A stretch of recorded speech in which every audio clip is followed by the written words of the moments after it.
Bonjour, bienvenue sur ce porte-clés, je suis Monsieur la Sphère. Clé numéro 1, le trait. Bon, c'est vrai qu'on se demande comment on pourrait améliorer notre trait. Eh bien, c'est assez simple. Un trait véhicule de l'information. Donc, quelle information? La direction, effectivement, vu que c'est un point A qui va vers le point B, mais aussi son épaisseur. Et c'est là que tout intervient dans le trait.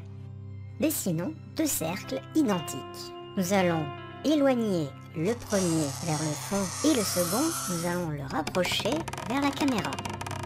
Nous remarquons effectivement que la direction des traits ont été changées. Il y en a un qui est plus petit, l'autre est plus gros. Mais c'est surtout l'épaisseur! Car combien de fois j'ai pu voir des traits d'arbres épais en arrière-plan alors que le personnage en premier plan avait des traits tout fins. C'est incompréhensible. Bon, c'est bon, faut que je me calme. Mais en même temps, c'est un peu normal. Imaginez que vous faites un dessin comme celui-ci qui est complètement chaotique. On ne sait même pas ce qu'il en est. On voit des yeux qui sont, voilà, est-ce qu'il est devant, est-ce qu'il est derrière? Voilà, on ne comprend pas. Ça communique pas. Donc imaginons qu'on prend effectivement le temps de faire des traits très harmonieux avec le premier plan un peu plus épais que l'arrière-plan. Et bien voilà, ça communique 2 fois mieux. Bon, je te vois venir sur tes grands sabots, j'imagine bien que tu vas me dire, mais t'es en train de me parler qu'il faut mettre des traits épais au premier plan alors qu'à l'intérieur du smartphone, c'est tout fin. C'est parce que l'épaisseur indique aussi que c'est connecté. Revenons sur notre tableau vert et dessinons dessus 2 cercles. Mais attention, de cercles imbriqués. Nous allons définir cette connexion gommée de l'intérieur pour obtenir un trait très fin entre les 2 membranes et un trait beaucoup plus épais vers l'extérieur. Intérieur, extérieur, bon, je sais, je vous sens un peu perdu, mais je vais vous expliquer un petit tips d'esthéticienne. L'épilation du sourcil se fait toujours par le bas, donc impossible de se tromper. Ok, on a un œil, je veux désépaissir ce sourcil, donc je retire de la matière de ce sourcil par le dessous. Partons sur un exemple de drapé. J'ai l'habitude de voir que les personnes s'amusent à faire des traits de drapé aussi épais que les traits de contour. Ce qui donne cette impression de lourdeur dans le dessin. Pour avoir cet effet de connexion, il va falloir épiler un peu. Il n'y a plus qu'à vous rendre à l'intérieur de ce bourrelet afin de faire comme l'exercice de l'œil, de désépaissir les traits qui l'entourent par l'intérieur.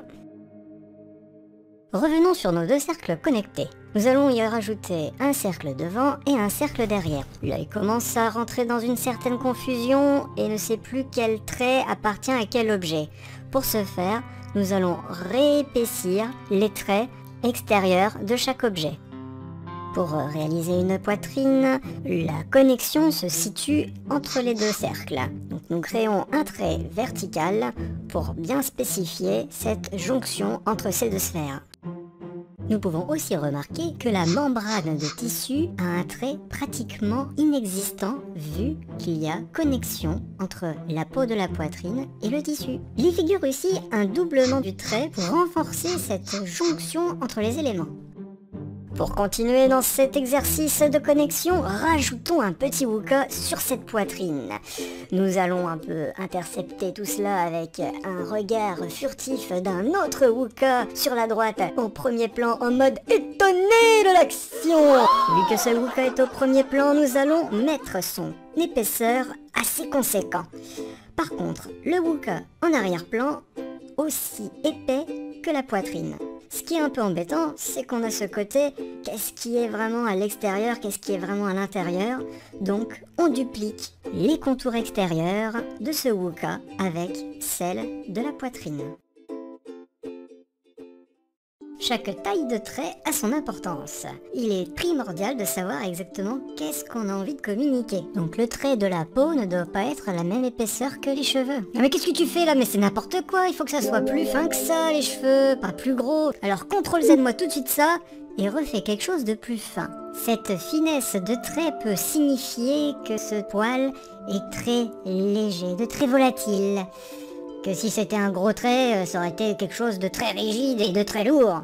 Par ailleurs, pour éviter que les traits fins de ses cheveux se mélangent avec les traits fins du décor, il est possible de réappliquer une grosseur aux traits extérieurs de notre sujet. Et bien ce sera tout pour cette petite clé, à la prochaine sur un autre porte-clés. Désabonne-toi dès à présent, retire le like si ça a déjà été fait. Par contre, rejoins le serveur Discord. C'est le serveur Wizard, le lien est dans la description. Ah bon, il y a un lien ici?